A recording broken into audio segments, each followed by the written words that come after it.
எங்க பார்த்தாலும், யார பார்த்தாலும் நான் மார்க்கெட்ல இன்வெஸ்ட் பண்ண போறேன், எஸ்ஐபி ஸ்டார்ட் பண்ண போறேன் அப்படின்னு இப்போ பேசுறாங்கல்ல. ஆனா இது சம்பந்தமா ஒரு கவலை தரக்கூடிய விஷயத்த செபியோட சேர்மன் துஹின்காந்த் பாண்டே தெரிவிச்சிருக்காரு. அது என்ன அப்படின்னா, மார்க்கெட்ல முதலீட்டாளர்கள் ரொம்ப ஜாஸ்தி ஆயிட்டே வராங்க. ஆனா அவங்களுக்கு கைட் பண்ற மாதிரியான ரிஜிஸ்டர்ட் இன்வெஸ்ட்மெண்ட் அட்வைசர்ஸ் ரொம்பவே குறைவா இருக்காங்க. இதனால மக்கள்லாம் என்ன பண்றாங்க அப்படின்னா, சோஷியல் மீடியால அவங்க அதிகமா பார்க்குற ஃபின்ஃப்ளூயன்சர்ஸை நம்பி முதலீடு செய்றாங்க. இது ரொம்ப பெரிய ரிஸ்க் அப்படிங்கிற மாதிரி ஒரு எச்சரிக்கை கொடுத்திருக்காரு. இந்த விஷயம் தொடர்பா துஹின்காந்த் பாண்டே என்ன சொல்லியிருக்காரு, ஒரு இன்வெஸ்டரான நம்ம இதுல இருந்து என்ன தெரிஞ்சுக்கணும் அப்படிங்கிறது தான் இந்த வீடியோல டீட்டெயிலா பார்க்க போறோம். இன்னைக்கு நீங்க சோஷியல் மீடியா ஓபன் பண்ணாலே எஸ்ஐபி ஸ்டார்ட் பண்ணுங்க, ஸ்டாக்ஸ்ல இன்வெஸ்ட் பண்ணுங்க, மார்க்கெட்ல இவ்வளோ ப்ராடக்ட்ஸ் இருக்கு, இதுல இன்வெஸ்ட் பண்ணுங்க, அதுல இன்வெஸ்ட் பண்ணுங்கன்னு நிறைய நியூஸஸ் நீங்க பார்க்க முடியும். ஆனா இந்த இன்வெஸ்ட்மெண்ட் அட்வைசர்ஸ்லாம் கொடுக்குறவங்க உண்மையிலே செபியோட ரிஜிஸ்டர்ட் இன்வெஸ்ட்மெண்ட் அட்வைசர் தானே அப்படின்னு கேட்டீங்கன்னா கண்டிப்பா அதை நீங்க செக் பண்ணணும். ஏன்னா செபியோட அஃபிஷியல் தகவல்ல அவங்க என்ன சொல்றாங்கன்னா, இதுவரைக்கும் ரிஜிஸ்டர்ட் இன்வெஸ்ட்மெண்ட் அட்வைசர்ஸ் அப்படின்னு இந்தியால ஒட்டுமொத்தமே 1000 பேர் தான் இருக்காங்க அப்படின்னு குறிப்பிடுறாங்க. அதுலயும் individual SEBI registered investment advisers, அதாவது ஒரு தனிப்பட்ட முறையில் நான் ஒரு இன்வெஸ்ட்மெண்ட் அட்வைசராக இருக்கேன், செபி ரிஜிஸ்டர்ட் அட்வைசராக இருக்கேன் அப்படிங்கிறவங்க 470 பேரும், ஒரு நிறுவனம் சார்ந்து ஒரு ஃபர்ம்லையோ ஒரு என்டிட்டிலையோ அதை சார்ந்து இருக்கக்கூடிய investment advisor, SEBI registered investment advisor அப்படின்னு எடுத்துக்கிட்டிங்கன்னா 530 பேர் தான் இருக்காங்க அப்படின்னும், ஒட்டு மொத்தமாகவே 1000 பேர் தான் இருக்காங்க அப்படின்னும் செபி அவங்களோட அஃபிஷியல் ரிப்போர்ட்ல தெரிவிச்சிருக்காங்க. சரி, ரொம்ப குறைவான செபி அப்ரூவ்டு இன்வெஸ்ட்மெண்ட் அட்வைசர்ஸ் தான் இருக்காங்க அப்படிங்கும்போது இதில் பிரச்சனை எங்கே வருதுன்னா, மார்க்கெட்டில் தினம் ரொம்ப அதிகமான அளவில் மக்கள் வந்து பணத்தை இன்வெஸ்ட் பண்ணுறாங்க. இன்வெஸ்ட்மெண்ட் பற்றின அவேர்னஸ் நிறைய மக்களை போய் சேர்ந்துருக்கு அப்படிங்கிறத செபியோட சேர்மன் அட்ரஸ் பண்ணுறாரு. ஸோ மார்க்கெட்டுக்குள்ளே இன்ஃப்ளோஸ் நிறைய வருது, பணத்தை மக்கள் உள்ளே வந்து நிறைய இன்வெஸ்ட் பண்ணுறாங்க.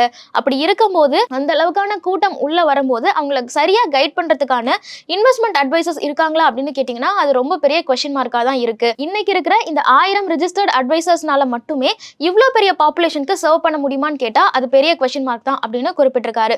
அப்போ இவ்வளோ மக்களும் எதை நம்பி முதலீடு செய்ய வராங்க, யாரை பார்த்து இந்த முதலீட்டெல்லாம் கத்துக்கிறாங்க அப்படின்னு கேட்டிங்கன்னா அங்கே தான் செபி என்ன சொல்றாங்க அப்படின்னா, நிறைய ஃபின்ஃப்ளூயன்சர்ஸ் மூலமா மக்கள் இன்வெஸ்ட் பண்றாங்க அப்படின்னு குறிப்பிடுறாங்க. ஸோ செபியோட ஒரு சர்வே என்ன குறிப்பிடுது அப்படின்னா, மார்க்கெட்ல இன்வெஸ்ட் பண்ற முதலீட்டாளர்கள்ல 62% நபர்கள் ஃபின்ஃப்ளூயன்சர்ஸை அப்படியே ஃபாலோ பண்ணி அதன் மூலமா இன்வெஸ்ட் பண்றதா சொல்றாங்க. நிறைய இன்வெஸ்டர்ஸ் ப்ராப்பரா ஒரு அட்வைசருக்கு ஒரு ஃபீ பே பண்ணி அவங்களோட கைடன்ஸ் எடுத்துக்கிறதுக்கு பதிலாக ஆன்லைன்ல கிடைக்கிற ஃப்ரீ ரிசோர்சஸ் மூலமாகவும் ஃப்ரீயான டிப்ஸ் மூலமாகவும் அதை கத்துக்கிட்டு அதுல இருந்து தான் முதலீடு செய்யணும் அப்படின்னு விரும்புறாங்க அப்படின்னு இந்த சர்வேல குறிப்பிட்டிருக்காங்க.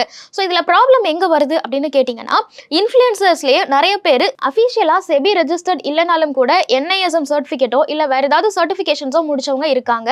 அதே மாதிரி நிறைய பேர் நான் ஒரு செபி ரெஜிஸ்டர்ட் அட்வைசர் இல்ல, நான் சொல்றது எஜுகேஷன் பர்பஸஸ்க்காக எடுத்துக்கோங்க, மற்றபடி உங்களோட ஓன் ரிசர்ச்சை பண்ணுங்க அப்படிங்கிற டிஸ்க்ளைமரோடு தான் நிறைய பேர் அட்வைசஸும் கொடுக்குறாங்க.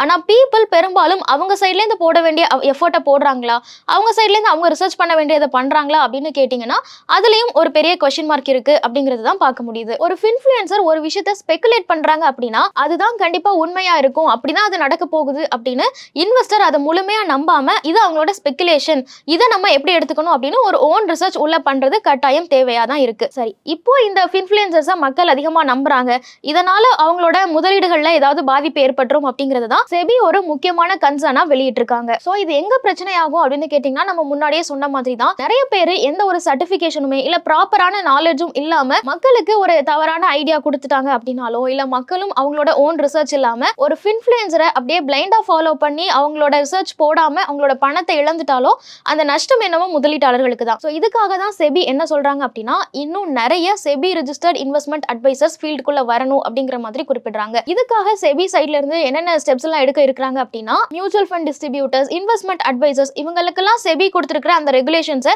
இன்னொரு முறை ரிவ்யூ பண்ண இருக்காங்க அப்படிங்கிற மாதிரி ஒரு தகவல் சொல்லியிருக்காங்க. அதுக்கப்புறமா அவங்களோட அந்த சர்டிபிகேஷன் அண்ட் ரெகுலேஷன்ஸ் இந்த ப்ராசஸ் எல்லாம் கொஞ்சம் எளிமையாக்குறதுக்கும் செபி வந்து ஸ்டெப்ஸ் எடுத்துட்டு இருக்காங்க அப்படின்னு சொல்றாங்க. அதே மாதிரி அட்வைசர்ஸ்க்கு ஹெல்ப் பண்றதுக்காகவும் செபி வந்து ஒரு டிஜிட்டல் பிளாட்ஃபார்மை லான்ச் பண்ண இருக்கிறதாவும் சொல்றாங்க. ஸோ நம்ம ஆல்ரெடி பார்த்துட்டு இருக்கோம், இந்தியால இந்த ரீட்டைல் இன்வெஸ்டர்ஸ் பேஸ் அப்படிங்கிறது நாளுக்கு நாள் ரொம்ப வேகமா வளர்ந்துட்டு இருக்கு. இப்படி இருக்கிற சூழ்நிலையில செபி மாதிரியான ஒரு ரெகுலேட்டரி போர்டுக்கு கண்டிப்பா ரிஜிஸ்டர்ட் அட்வைசர்ஸோ இல்ல இவ்வளோ பெரிய பாப்புலேஷனை கைட் பண்றதுக்கான அந்த ஈகோ சிஸ்டம் உருவாக்க வேண்டிய ஒரு கட்டாயமும் ஏற்பட்டிருக்கு. அதுக்கான ப்ராசஸ்ல தான் இப்போ செபி வந்து தீவிரமா ஈடுபட்டு இருக்காங்க அப்படிங்கறத செபியோட சேர்மன் தெரிவிச்சிருக்காரு. ஸோ செபியோட இந்த மாதிரியான ஒரு இனிஷியேட்டிவ் பத்தின உங்களோட கருத்துக்கள் என்ன, ஒரு ஃபின்ஃப்ளூயன்சரோட அட்வைசரை நீங்க எந்த அளவுக்கு எடுத்துக்கிறீங்க, அதுக்கப்புறம் உங்களோட ஓன் ரிசர்ச் அப்படிங்கிறது இந்த விஷயத்துல எவ்வளவு தூரத்துக்கு இருக்கும் அப்படிங்கறதெல்லாம் கமெண்ட்ஸ்ல சொல்லுங்க. மேலும் ஈடி தமிழ் சேனல்ல வரப்போகும் பிசினஸ் மற்றும் அது ரிலேட்டடான வீடியோவை பார்க்க உடனே கீழே இருக்க சப்ஸ்கிரைப் பட்டனை கிளிக் பண்ணுங்க.